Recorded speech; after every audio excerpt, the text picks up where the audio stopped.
Brilhante introdução do professor Paulo, e eu pego umas caronas aqui nele para poder citar alguns pontos, né? A grande coisa, a grande vitória do Vietnã foi, primeiro, a certeza da sua capacidade. O Vietnã sabia o que ele iria enfrentar. Do ponto de vista da defesa, essa certeza ela foi explorada de forma psicológica muito pelos generais vietnamitas, norte-vietnamitas, que entenderam bem qual era a filosofia do Ocidente. Isso foi o primeiro passo. Elas entenderam como o americano pensava e sabiam que eles não precisariam fazer muito mais do que poucas ações para poder quebrar a confiança deles. Porque eles tinham tudo na mão, eles tinham umas armas mais perfeitas que haviam naquela época. Às vezes a gente fala aqui sobre a questão, a gente brinca sempre de falar sobre a superpotência americana tecnológica, mas naquele tempo eles tinham de tudo.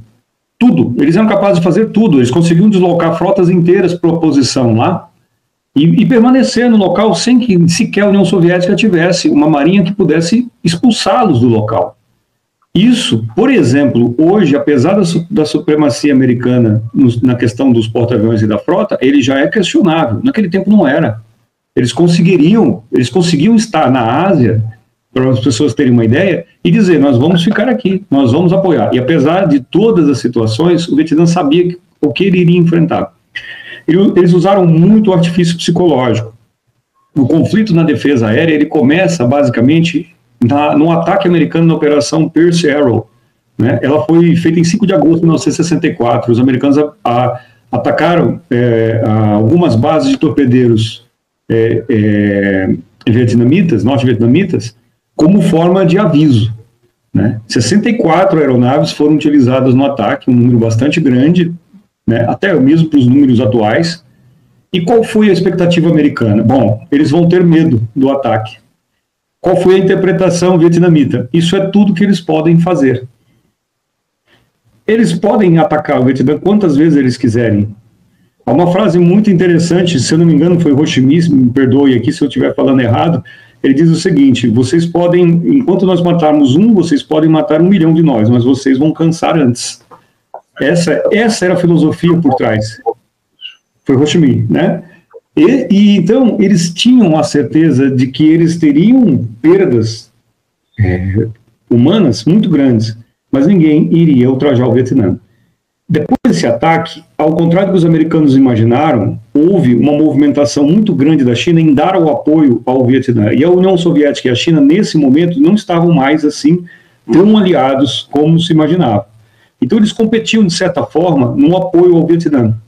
A China, especialmente, nos treinamentos das tropas em terra, e a União Soviética em material tecnológico mais avançado. Haviam questionamentos dentro da própria União Soviética sobre se os vietnamitas eram capazes de absorver aquelas tecnologias, só para vocês terem uma ideia. A primeira arma, como disse bem o professor Paulo, foram os mísseis SA-2, VINA, né? Então, era um míssil de sistema de guiagem, não vou entrar em detalhes técnicos aqui, mas que ele nem era assim a fina flor da tecnologia, mas era uma arma muito importante para aquele momento. Por quê? Eu cresci vendo os filmes de guerra do Vietnã, onde eu vejo os americanos tomando uma surra do Vietnã dentro dos arrozais, ou nas florestas, nas armadilhas, nos túneis. Eu sempre tive esta imagem.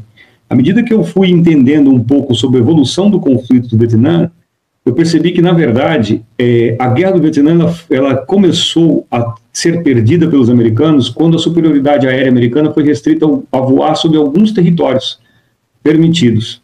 Se a gente prestar atenção, e isso a gente tentou deixar claro na matéria, que nós fizemos esse estudo a partir de 4 livros que a gente leu sobre esse conflito. A presença dos SA-2 eram mísseis que, até aquele momento, atingiam certas altitudes consideráveis. A Marinha Americana, no mar dos porta-aviões, e a Força Aérea, a partir de certas bases, até mesmo depois, já no final da guerra, com os bombardeiros que partiam de Guam, eles ficaram restritos a certos territórios. Então, a superioridade aérea não prevalecia em todo o território do Vietnã devido à presença dos mísseis. O que isso aconteceu? Qual foi o resultado disso tudo? A Força Aérea, a Marinha dos Estados Unidos, os fuzileiros americanos, eles foram forçados a voar abaixo dos níveis ideais para o combate, para fugir das armas. Nesse momento, eles estavam expostos à artilharia antiaérea. feita por canhões, muitos deles cedidos pela China. Olha bem como uma coisa foi, a União Soviética dando mísseis extremamente tecnológicos para o Vietnã, e a China, de certa forma, equipando, além da União Soviética, com canhões. Pouca gente sabe, mas quase 77% das aeronaves abatidas no Vietnã não foram derrubadas por mísseis, e sim por canhões. Isso por quê? A Força Aérea dos Estados Unidos foi obrigada a voar muito próximo ao chão, onde ela era alvo desses canhões.